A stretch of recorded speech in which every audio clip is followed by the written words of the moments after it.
முதல்ல ஞானம் பெற்றிருக்கான்ல, அவனோட செச்செல்லாம், பழைய செச்செல்லாம் எடுத்து வந்து பாரு. அவன் எதுவுமே இருந்திருக்காது. எதுவும் இருந்திருக்காதுன்னா எல்லாத்தையும் புடுங்கிருவாங்க. புரியுதுங்களா? இப்ப கல்வி இருக்குன்னு வச்சுக்க, இந்த கல்வியை ஞானம் பெற போறோம்னா புடுங்கிரும். மெமரியில இருக்கிற பழைய செல்கள் எல்லாத்தையுமே வெளியில எடுத்து போட்டுரும். இப்ப பிரபஞ்சத்திலேருந்து புது செல்கள் பாய்ச்சப்படும். அப்பதான் நீ திருவாசகத்தை உட்கார்ந்து படிக்கும்போது மாணிக்க வாசகனோட சேர்ந்து பிரயாணம் பண்ண முடியும். இல்லைன்னா நீ படிச்சு வச்சிருக்க பழைய செல்களோட பண்ணனா மாணிக்க வாசகன் முன்னாடி போயிட்டு இருப்பான், அவன் கிழக்க போவான், நீ மேற்க போயிட்டு இருப்ப. ஆனா அவன் பாட்டை தான் படிச்சிருக்க, அவனோட போக மாட்ட. புரியுதா? நீ என்ன அவனோட போறதா பல பேர் நினைச்சுக்கிட்டு இருக்கான். அவனோட போகலங்கிறதா எனக்கு தெரியும். அதான் இப்ப விஷயம். புரியுதுங்களா? நான் சொன்னேன்ல, சிவன் அங்க இருக்கிறார், சிவன் கோயில் அங்க இருக்குது. அங்க ஏன் நீ கனெக்ட் ஆக மாட்ட? ஒண்ணு இருக்கு இல்ல, அதுதான். அப்ப ஞானங்கிறது எப்படின்னா, பழைய உடல்ல இருக்கிற என் தாய் என்னை பெத்தா, என்னை வளர்த்தா, என்னை ஆளாக்குனா, நான் வந்தேன், நான் என் உறவுகள் பேசுனதெல்லாம் கேட்டேன், எனக்கு மெமரியில பதிவானுச்சு, நான் படித்தேன், அது மெமரியில பண்ணுச்சு, பாட்டு கேட்டேன், என்னென்னமோ செஞ்சேன், எல்லாம் இருக்குள்ள. நான் அப்படியே போயிட்டே இருக்கிறேன், வாழ்ந்துகிட்டே இருக்கிறேன். அப்ப எனக்குள்ள இருக்கிற இந்த வாழ்க்கையெல்லாம் யார் கற்றுக் கொடுத்தான்னா, இந்த புறச்சொல்ல இருந்து கற்றுக் கொடுத்ததான். அப்ப இது கற்றுக் கொடுத்தது, சில விஷயத்த கேட்க வச்சது, சில விஷயத்த கற்றுக் கொடுக்காத விஷயத்த படிப்பா நான் கற்றுக்கிட்டேன். இப்ப இதுலதான் நான் நல்லவன் கெட்டவங்கிறது யாருன்னா கடவுள் கற்றுக் கொடுக்கல, சக மனிதன் கற்றுக் கொடுத்தான்.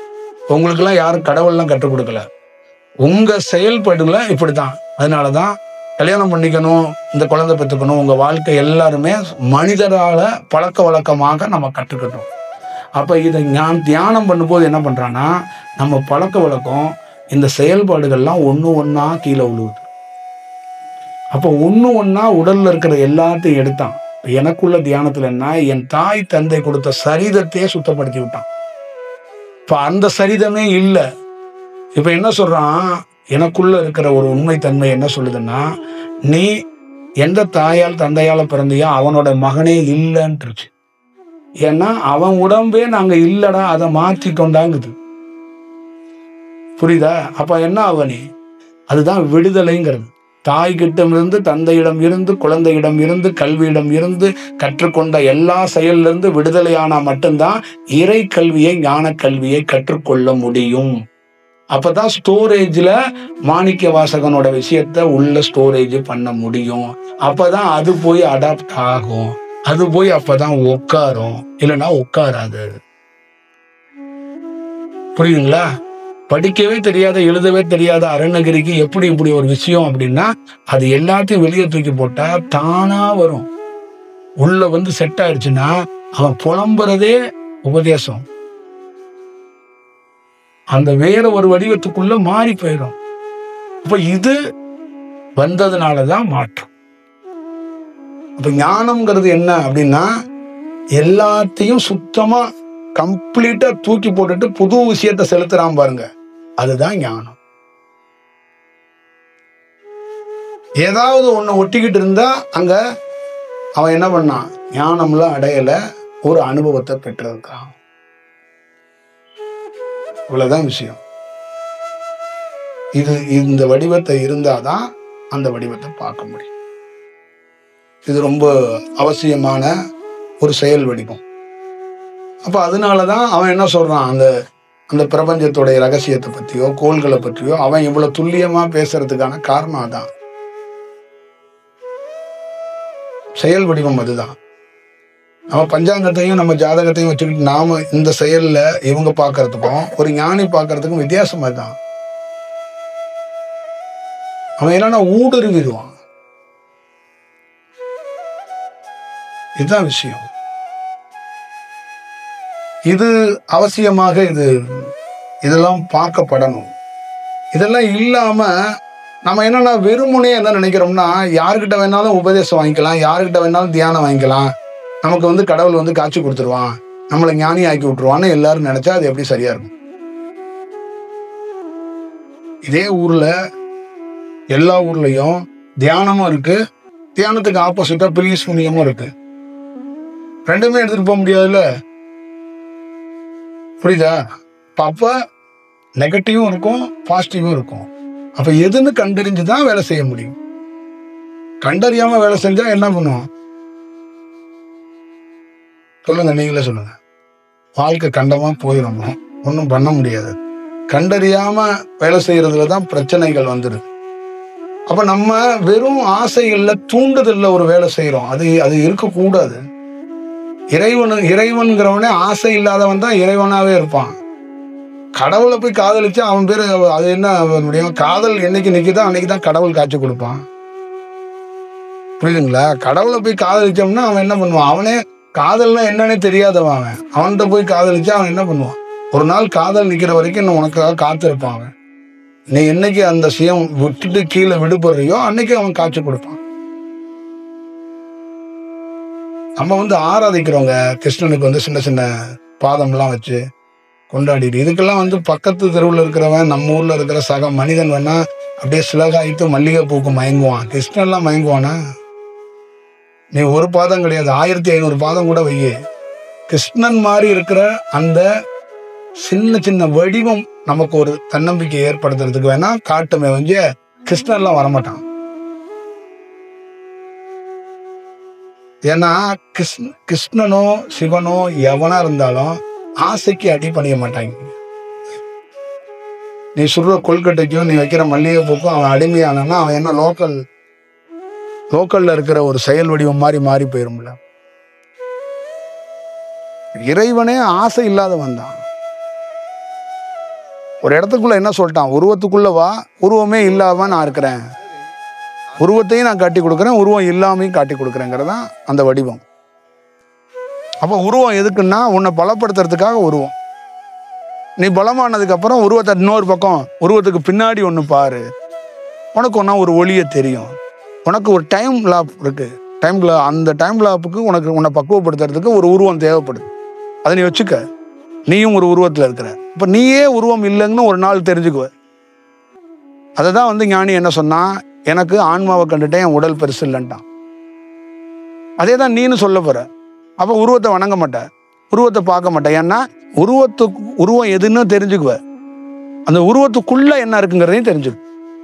இப்போ இது உருவம், இந்த உருவத்துக்குள்ள ஒன்று இருக்கு, அதை தெரிஞ்சுக்கிட்டேன்னா அப்போ எது மெயின்?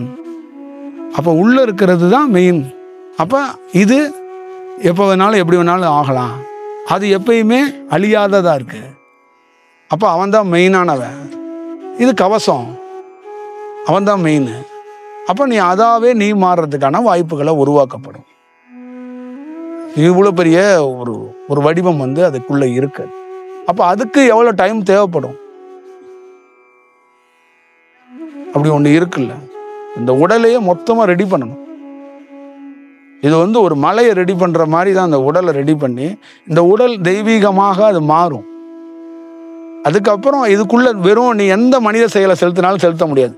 நீ தெய்வீகமாக மாறிட்டான்னு வச்சுக்குவ, உன்னை தூக்கிட்டு கொண்டு எந்த மார்க்கெட்டில் உட்கார வச்சாலும் எவன் பேசினாலும் எந்த சிந்தனையும் உள்ளே போய் அடாப்ட் ஆகாது. எல்லாம் ஞாபகம் வச்சுக்க. மனிதனாக இருக்கும்போது நீ கேட்டாலும் கேட்கலனாலும் நாதியத்த பேச்சு உள்ளே போய் அடாப்ட் ஆயிரும். நீ கேட்கவே மாட்ட, ஊரில் கத்திக்கிட்டு இருப்பான், ஆனால் அது உனக்குள்ள ஸ்டோரேஜ் ஆயிரும். ஆனால் ஞானிக்குள்ள நீ எத்தனை முறை கத்துனாலும் அது ஸ்டோரேஜ் ஆகாது. புரியுதா? அது எரிச்சு விடும். அதுதான் சிவன் அதை எரித்தார், இதை எரித்தார் அப்படிங்குவாங்கல்ல. இப்போ மாயை ஏன் எரிக்கிறோம் அப்படின்னா அது உள்ள மெமரிக்குள்ள ஸ்டோரேஜே ஆகாது, மெமரிக்குள்ளேயே கொண்டு போகாது அது. அப்போ என்ன ஆகும்னா அந்த பிரபஞ்சத்தோட தொடர்பு கிடைத்தவனுக்கு இந்த மனிதர்களுடைய வார்த்தைகள் அந்த பிரபஞ்சத்தில் போய் சப்போர்ட் பண்ணாது. அந்த உயிர் சக்திகள்லாம் ரொம்ப தீவிரமாக இருக்கிறதுனால இந்த எண்ண அலைவரிசையை கொண்டு போய் அதுக்குள்ளே செலுத்தாது. அப்போ எண்ணம் தனியாக, அந்த அலைவரிசை தனியாக இருக்கும். அப்போ கிளீனாக புரிச்சிடும். அந்த அம்மா இருக்குல்ல, ஆன்மா மனம் பேசுதுன்னு. அப்போ இந்த அலைவரிசை தீவிரமாயிருச்சுன்னா மனம் என்ன பண்ணும்? அவன் யாருன்னே நம்மளே கண்டுபிடிச்சி போடலாம். எவன் ஒரிஜினலு, எவன் பார்ட் டைமாக போகிறவனு கண்டுபிடிச்சி போடலாம். இவ்வளோதான் விஷயம்.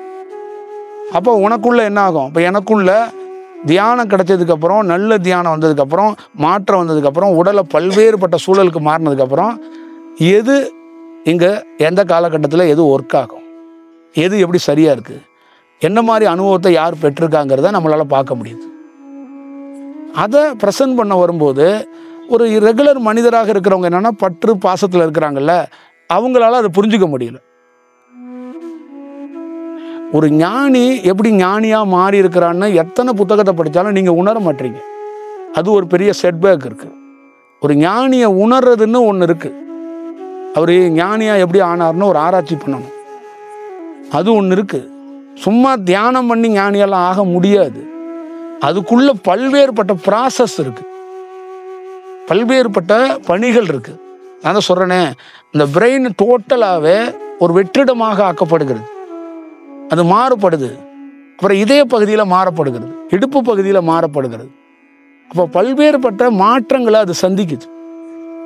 நீ எதெல்லாம் வெவ்வேறு வடிவத்துக்கு பயன்படுத்தினியோ அதிலெல்லாம் நல்ல நல்ல செயல் இருக்குது அப்படிங்கிறத ஒரு ஞானி தெரிஞ்சுக்கணும்.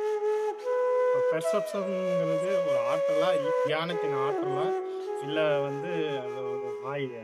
எப்படி கரெக்டாக விளக்கு. அடுத்தவங்களை நம்ம பெர்செப்ஷன் பண்ணுறோம், அது வந்து தியானத்தின் ஆற்றலா, அது ஒரு மாயை?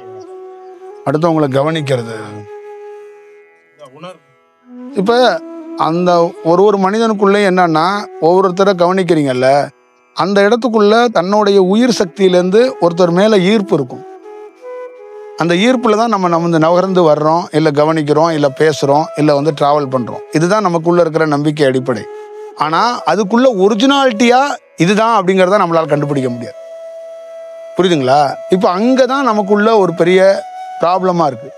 அதுக்கு டைம் எடுத்துட மாட்டோம், அதுக்கு நம்ம வந்து மெனக்கட மாட்டோம், அதுக்கு நம்ம உழைக்க மாட்டோம்.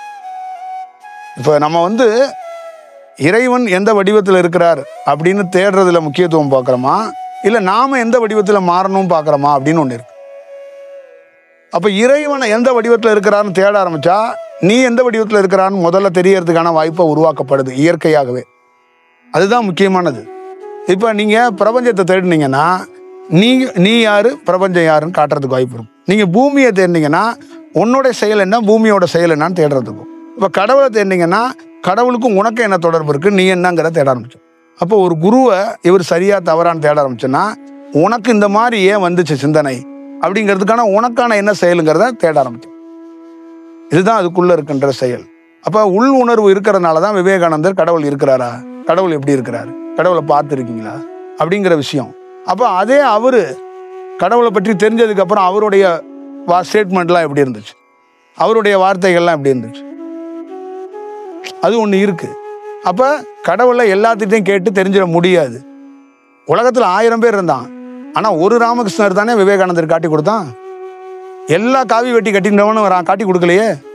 எல்லா காவி வெட்டி கட்டினவனு கிருஷ்ணனை பற்றி புலம்புனான், எல்லா காவி வெட்டி கட்டினவனு சிவனை பற்றி புலம்புனான். எவன் காட்டி கொடுத்தான் விவேகானந்தனுக்கு? விவேகானந்தன் யாருன்னு எவன் கண்டுபிடித்தான்? 10 மாதம் சுமந்த தாயால் கண்டுபிடிக்க முடியல, தந்தையால் கண்டுபிடிக்க முடியல, 24 மணி நேரமும் இறைவனே புலம்பிக்கிட்டு இருக்க ஒருத்தனால கண்டுபிடிக்க முடியல.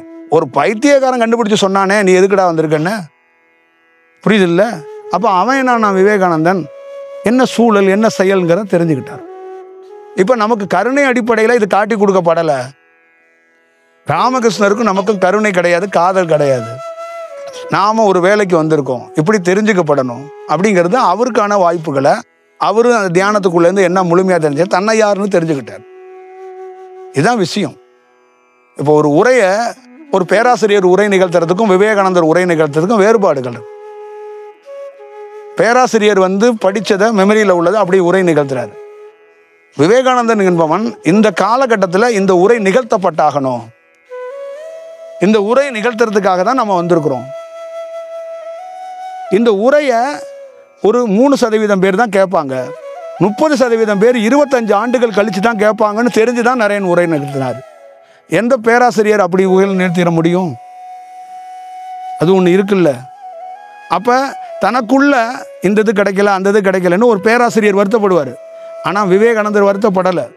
ஏன் வருத்தப்படலைன்னா தன்னை அறியாத வரைக்கும் வருத்தம், தன்னை அறிஞ்சதுக்கப்புறம் இதெல்லாம் கிடைக்காது, இதுக்கு நம்ம வரல, இது கிடைச்சா நம்ம வேற ஒரு ட்ராக்ல போயிடுவோம், இது கிடைக்கக்கூடாது அப்படிங்கிறத இயற்கையாக வச்சிருக்குங்கிறத அவரே தெரிஞ்சுக்கிட்டார்.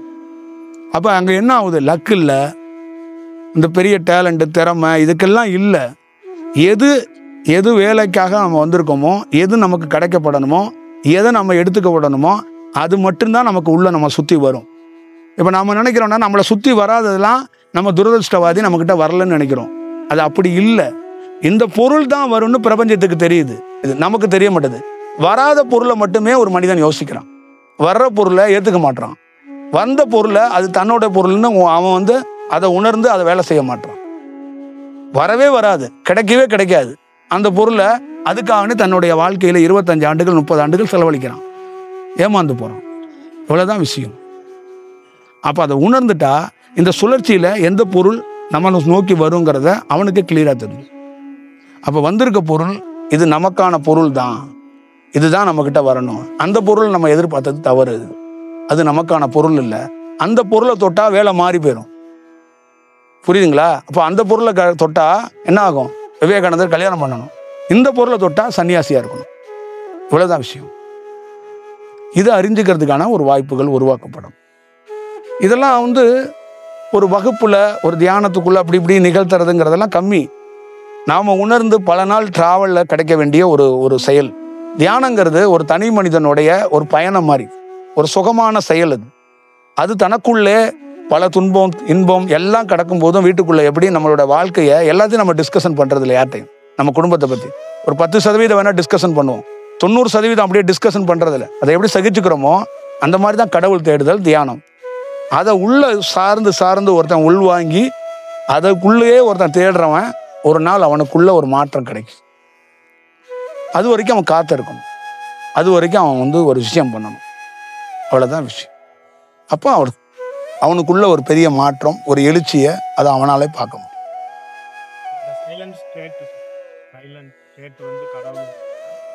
இப்போ சைலன்ஸ் ஸ்டேட்ஸ்னால கடவுளை போய் அடையிறது, கடவுளை பார்க்கறது. இப்போ என்னன்னா ஒரு 25 வார்த்தைகளை நம்மளால் எழுதி வச்சுருக்காங்க. அந்த 25 வார்த்தைகள் நம்ம குருமார்கள் வந்து சொல்லிடுறேன். நீங்கள் சைலன்ஸ் ஸ்டேட்டை போய் அடைஞ்சிட்டிங்கன்னா இறைவன் அடைஞ்சிடலாம், வீடு பேர் அடைஞ்சிட்டிங்கன்னா இறைவன் அடைஞ்சிடலாம். இன்னொரு 10 வார்த்தைகள் ஸ்பெசிஃபிக்கான வார்த்தைகள்லாம் இருக்குது. இந்த வார்த்தைகளை வச்சுக்கிட்டு பண்ணுறது அப்படிங்கிறது கிடையாது. ஒரு பாமரன்ட்ட போய் ஒரு 10 வார்த்தையை சொல்லி கொடுப்பீங்களா? உணர வைப்பீங்களா? உணர்தல் வேற, 10 வார்த்தைகள் வேற. வெறும் வார்த்தையை மட்டும் பிடிச்சிக்கிட்டு போவ. இப்போ நான் ஒரு மந்திரம் கொடுத்துருக்கேன், நல்ல தியானம் வந்துருச்சுன்னா மந்திரத்தை கீழே போட்டுருவீங்க. ஏன் கீழே போட்டுருவீங்க அப்படின்னா நீங்களே அங்கே இருக்க மாட்டீங்க, தன்னை மறந்துடுவீங்க. தன்னை மறந்தவனுக்கு எதுக்கு மந்திரம்?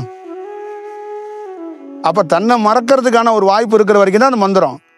இப்போ டாக்டர் கொடுக்குற மாத்திரை சாகிற வரைக்கும் தின்னுக்கிட்டே கிடக்கணும். இப்போ தியானங்கிறது என்னன்னா ஒரு ஸ்டேஜில் பிக்கப் ஆகுற வரைக்கும் தான். அதுக்கப்புறம் நீ பண்ணுற பாரு, அதுதான் தியானம். இப்படி முத்திரையை பிடிச்சிட்டு உட்காந்துருப்ப. இப்போ பாமரனுக்கு தேவை. அந்த பாமரனுக்கு எப்படி தேவைன்னு நான் என்ன சொல்கிறேன்னா, பாமரனுக்கு இந்த மௌன ஸ்டேட்ஸ் இந்த மாதிரி ஸ்டைலாக வார்த்தையெல்லாம் கொடுக்க வேண்டாம். அவன் எப்படி இறைவனை அடையணுங்கிற அந்த பக்குவத்தை மட்டும் ரெடி பண்ணி கொடுக்கணும். பக்குவம் தான் வேணும். இப்போ ஒரு பாமரனுக்கு என்ன தேவைன்னா மண்ணை பற்றி தெரியும், அதனால அவன் விவசாயத்துக்கு தீவிரமாக இருப்பான். அந்த மாதிரி தியானத்துக்குள்ளே என்னன்னா ஒருத்தரை பக்குவப்பற்றி எப்படி எடுத்துகிட்டு போகணுன்னு தான் பார்க்கணும். அழகியலாக இருக்கிற ஒரு 25 வார்த்தையை வச்சு தியானத்தை உருவாக்கிட முடியாது, ஒரு மனிதனை உருவாக்கிட முடியாது. அப்படின்னா ஓசோ வந்து ஒரு 500 வார்த்தை வந்து பிரமாதமாக உருவாக்கி கொடுத்தாரு. ஏன் அதில் போய் எந்த பக்குவத்தை அடைஞ்சான் சொல்லுங்க? தலையில் வேணால் தூக்கிட்டு அலையலாம், அதை வேணால் எங்கேயாவது உட்காந்து டிவிகளில் உட்காந்து வேணால் பேசிகிட்டு இருக்கலாம். சொல்லுங்க, கிருஷ்ணமூர்த்தி பேசாத ஒரு உரைகளை அதெல்லாம் தத்துவமாக தான் எடுத்துகிட்டு போகலாம். அதனால ஞானத்துக்குரிய ஒரு பெரிய புரட்சி நம்மளால் செஞ்சிட முடியாது. இப்போ திருவள்ளுவர் எடுக்கிற விஷயத்தை எடுத்துகிட்டு போய் எந்த டீச்சருக்கு தெரியாது, எந்த வாத்தியாருக்கு தெரியாது. எந்த ஞானத்தையோ எந்த தியானத்தை போய் அவங்க தொட்டாங்க சொல்லுங்க? அப்போ அது வார்த்தையை, அந்த வார்த்தை சொல்கிறதுக்கு நல்லாயிருக்கும், கேட்குறவங்களுக்கு மற்றவங்களுக்கு நல்லா இருக்கும்.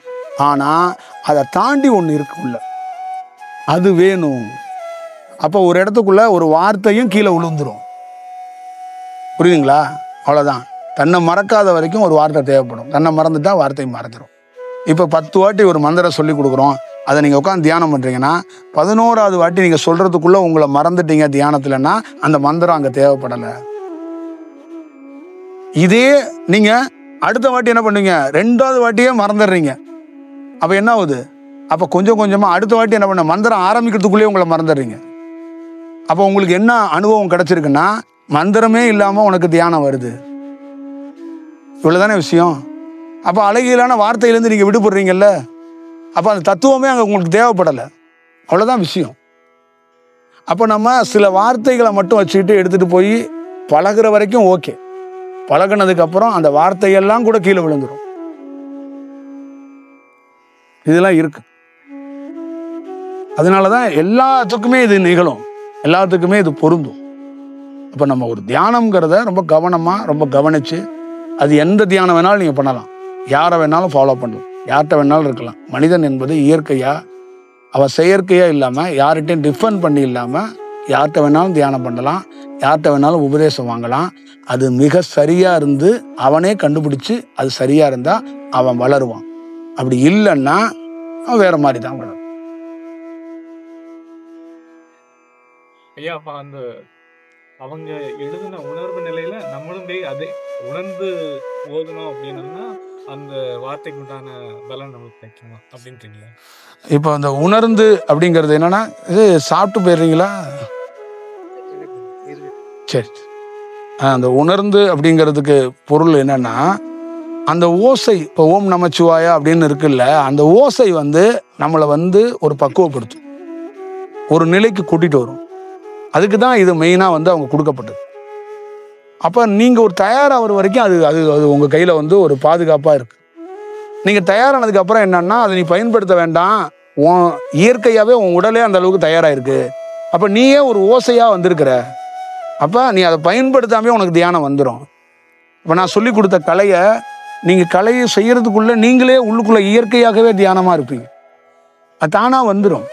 7 மணி வந்தோன்னா தியானம் பண்ண உட்காடுறோம். ஆனால் தியானமாக வந்துருச்சுங்களே 6 மணிக்கே தியானம் ஓடிக்கிட்டே இருக்கும். அப்போ 7 மணி ஆக வேண்டிய அவசியமே அங்கே ஏற்படாது. அவ்வளோதான் இதுக்குள்ளே இருக்கிற ரகசியம்.